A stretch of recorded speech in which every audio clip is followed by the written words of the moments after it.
wabarakatuh. Halo teman-teman semuanya, apa kabar hari ini? Perkenalkanlah, nama saya Francisca Bini Asriana dari Pos PAUD Mutiara Desa Kalitengah, Kecamatan Grogol.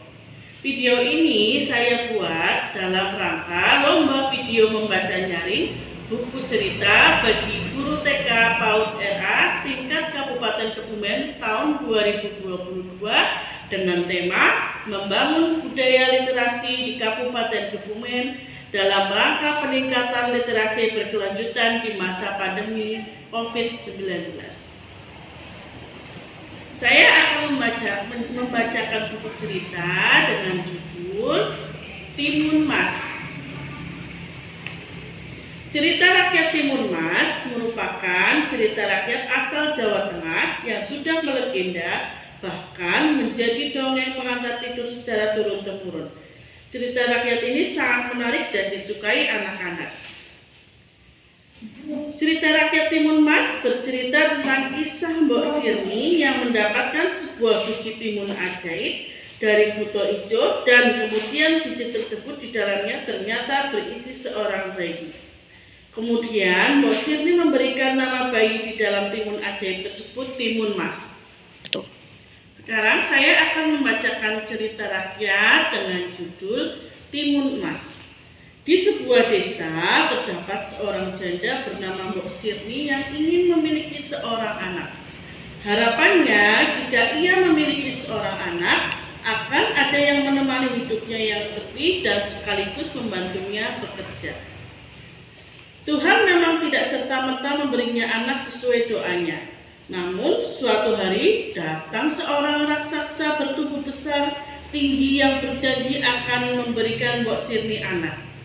Namun syaratnya ketika anak tersebut berusia 17 tahun, maka anak tersebut harus diserahkan kembali untuk disantap raksasa. Mbok Sirni setuju dengan syarat tersebut tanpa berpikir panjang. Bagi Mbok Sirni yang terpenting saat ini ia bisa memiliki anak. Raksasa kemudian memberikan biji mentimun kepada Mbok Sirni untuk ditanam dan dirawat. Setelah ditanam, kurang lebih selama 2 minggu, mentimun tersebut tumbuh besar dan pohonnya terdapat sebuah mentimun yang paling menonjol. Mbok Sirni mengambil mentimun yang paling menonjol tersebut. Tanpa diduga, di dalamnya terdapat seorang bayi cantik yang kemudian bayi tersebut diberi nama Timun Mas oleh Mbok Sirni. Timun Mas dibesarkan dengan sangat baik oleh Mbok Sirni. Waktu pun berlalu, Timun Mas tumbuh menjadi seorang gadis yang cantik jelita. Suatu hari kemudian, ia didatangi raksasa yang menagih janjinya. Namun saat masa itu tiba, Mbok Sirni merasa takut kehilangan Timun Mas.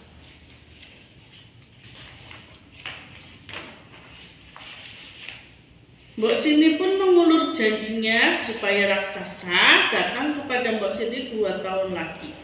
Raksasa pun menyetujui karena ia berpikir semakin dewasa maka Timun Mas akan semakin lezat untuk disantap. Suatu malam Mbok Sirni bermimpi. Di dalam mimpinya tersebut ada seorang yang memberi petunjuk. Jika Mbok Sirni ingin Timun Mas selamat, maka ia harus datang ke petapa di Gunung Gundul. Tanpa berpikir panjang, Mbok Sirni mencari petapa di Gunung Gundul tersebut. Petapa memberikan Mbok Sirni 4 bungkusan kecil yang di dalamnya berisi biji mentimun, jarum, garam, dan terasi. Keempatnya merupakan penangkal dari raksasa. Sesampainya di rumah, Mbok Sirni pun memberikan bungkusan tersebut kepada Timun Mas seraya membacakannya doa. Paginya, raksasa datang kembali menagih janji karena hari itu sudah tepat 2 tahun dari hari yang dijanjikan. Kemudian, Mbok Sirni meminta Timun Mas lari dari pintu belakang. Melihat hal tersebut, raksasa berlari menuju Timun Mas. Dalam pelariannya, Timun Mas teringat dengan keempat bungkusan yang ia simpan. Ia pun menebar bijinya di hutan. Ajaibnya, biji mentimun menjadi ladang mentimun yang berbuah lebat.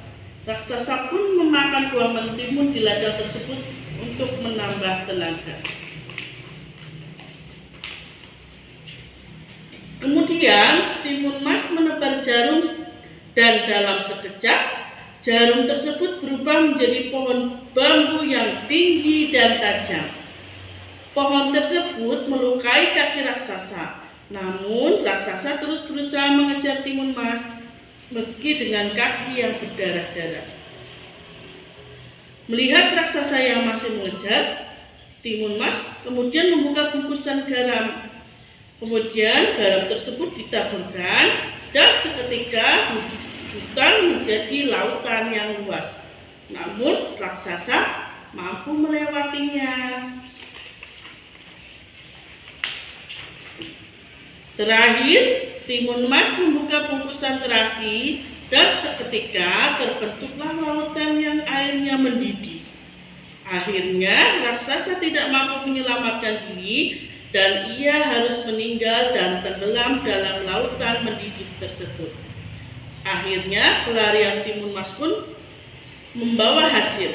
Timun mas tidak menjadi santapan raksasa dan bisa berkumpul kembali dengan Mbok Sirni. Mereka berdua hidup tenang selamanya. Nah, demikian cerita rakyat dengan judul Timun Mas sudah saya bacakan.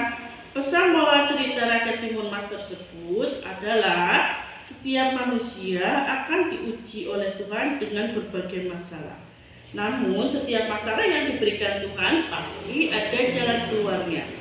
Tidak ada masalah yang tidak akan menemukan jalan keluarnya. Oleh sebab itu, sebagai manusia, sudah sepantasnya kita bersabar ketika diberi masalah, tidak mengeluh, apalagi menyerah. Ketika masalah datang, teruslah berusaha dan berdoa, karena Tuhan akan membantu hambanya yang tidak pantang menyerah. Nah, demikian cerita rakyat dengan judul Timun Mas sudah saya bacakan. Semoga teman-teman bisa menikmati video ini ya. Terima kasih dan sampai jumpa lagi. Wassalamualaikum warahmatullahi wabarakatuh.